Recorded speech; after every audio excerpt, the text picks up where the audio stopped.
আমার বাড়ি থেকে এখানে এসে আপনি যে আমার ছেলের কানে বিষ ঢালবেন তা তো আমার জানা ছিল না।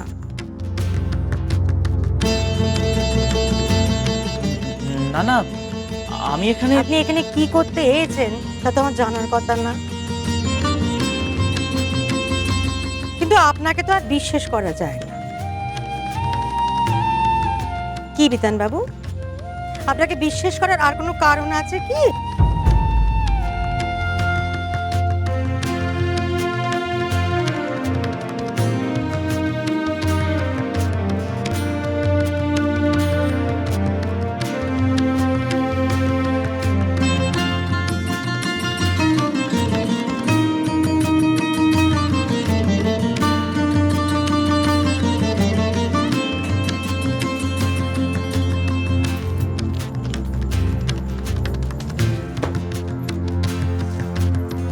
মা, মা,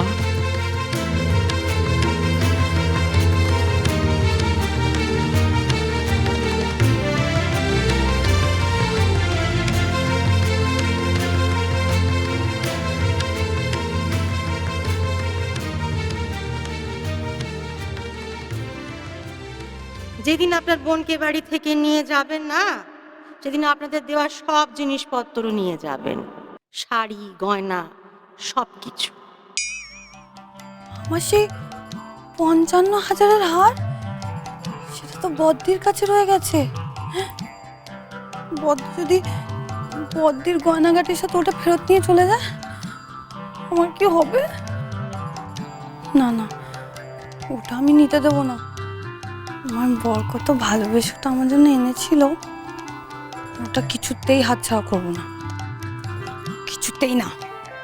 ধুর, সব কাজে আজ দেরি হয়ে গেল। ইস, ওদিকে শাঁখে ফু দেওয়া হয়ে গেল, আমার তো এখনো ঘরটাই মোছা হলো না।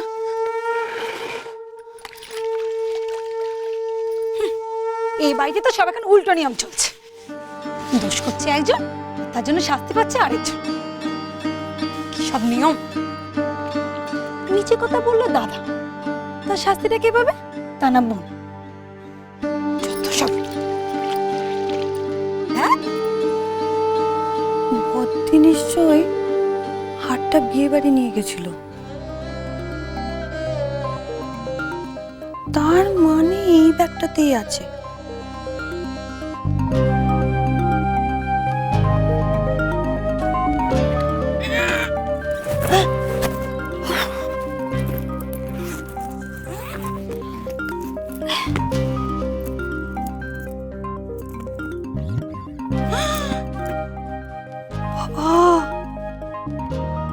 কত গয়না! নিশ্চয় পিসি ঠাকুমা দিয়েছে।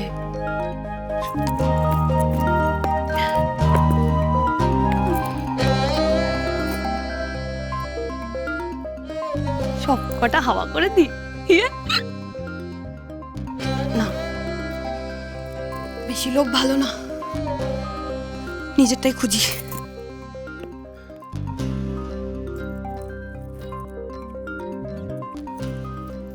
ভাল লাগে না, সংসারটাই এমন, করে কেউ আর ভরে কেউ।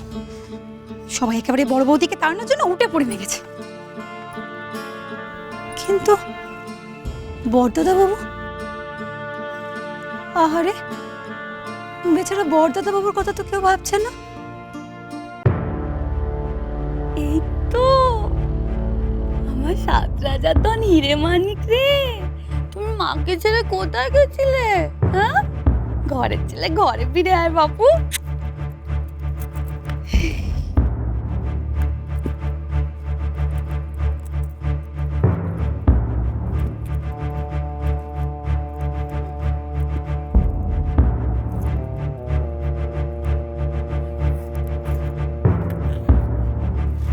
ওরে বাবা রে বাবা, খাটনি! এখানে কি করছো গো মেজ বৌদি? ও বাবা, মেয়ের কথা শোনো। এ বাড়ির মালিক আমরা, বুঝেছিস? হ্যাঁ, আমি যেখানে ইচ্ছে যাবো, যা ইচ্ছে করবো, তুই জিজ্ঞেস করার কে রে? হ্যাঁ, বেশ, আমি তাহলে এ বাড়ির মালকিনকেই ডাকি। বড় মা! তুই মাকে ডাকছিস কেন? কি বলবি মাকে? হ্যাঁ, তুই আমাকে ভয় দেখাচ্ছিস? তুই কাকুলিকে ভয় দেখাচ্ছিস? হ্যাঁ, আমি কিচ্ছু দেখাচ্ছি না, ওই যা দেখানো না বড় মা এসে দেখাবে। বড় মা, শোন না, আমি আমি এখানে দাঁড়িয়ে কি করছিলাম বলতো? হ্যাঁ, আমি আমি ভাবছিলাম যে দেখ, বদ্দি বদ্দি তো এবাড়ির বউ, তাই না? কিছুদিন পর বদ্দিকে না হয় বাড়ি থেকে তাড়িয়ে দেবে। তা তাই বলে বদ্দির জিনিসপত্র এইভাবে ছড়িয়ে ছিটিয়ে থাকবে, সেটা কি ঠিক দেখায় বল? কেন গো বড় বৌদিকে তাড়িয়ে দেবে কেন? দেখো, সুন্দরী মন না কখনো নিচে কথা কয় না, আর আমার মন বলছে বড় বৌদি ছাড়া জমা এ বাড়িতেই থাকবে। হ্যাঁ হ্যাঁ, ঠাকুর করুক, তাই যেন হয়।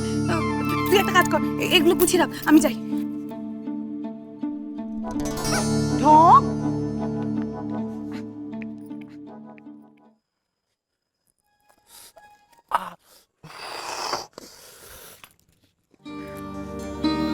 ঠিক ঠিক আছে, কিচ্ছু হবে না, আমি ঠিক আছে।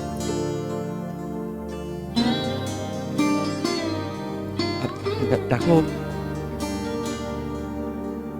আমাকে দাও, তুমি পারবে না, আমি বলছি শোনো, দুধ নিচে ধরে যাবে। যাবে না, আমি পারবো।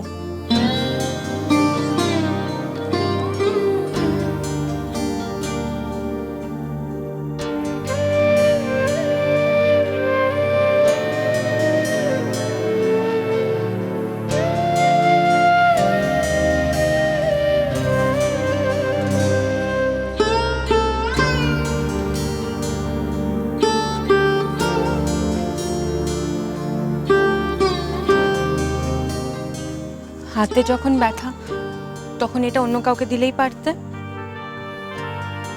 আসলে সবাই সবার কাজে ব্যস্ত। তাহলে আমায় ডাকোনি কেন? কি হলো বলো, আমায় ডাকুনি কেন? ভুল হয়ে গেছে। হয়েছেই তো।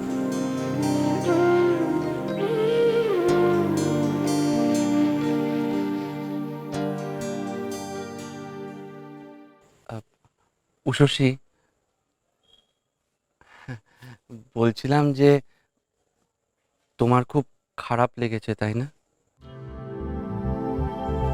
না মানে, মা ওইভাবে তোমার দাদাকে বলল। খারাপ তো লেগেছে, যতই যাই হোক দাদা ভাই তো। কিন্তু তার থেকেও বেশি ইম্পর্টেন্ট অন্য আরেকটা জিনিস আমার কাছে এখন। কি বলো তো? আমার লড়াইটা।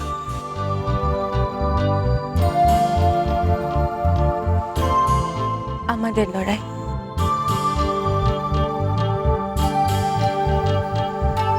যতদিন না মা মন থেকে আমাকে মেনে নিচ্ছে, ততদিন আমার লড়াইটা শেষ হবে না। দেখো, সেই দিক থেকে দেখতে গেলে তো আমি সত্যি মাকে কষ্ট দিয়েছি।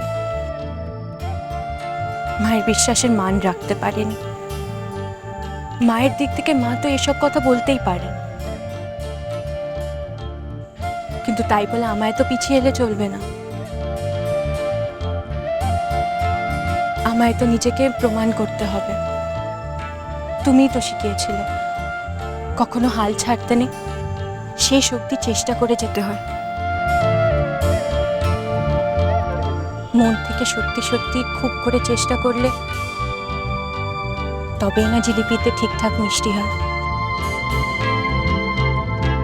কি তাই না?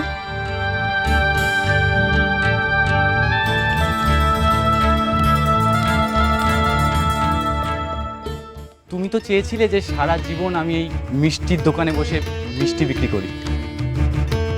তোমাকে একটা কথা বলি বড় বৌদি, এসব কাজ না আমার জন্য না। আমি একটা শিক্ষিত ছেলে, আর সেই যোগ্যতাই আমি আমার যোগ্য কাজ খুঁজে পেয়েছি।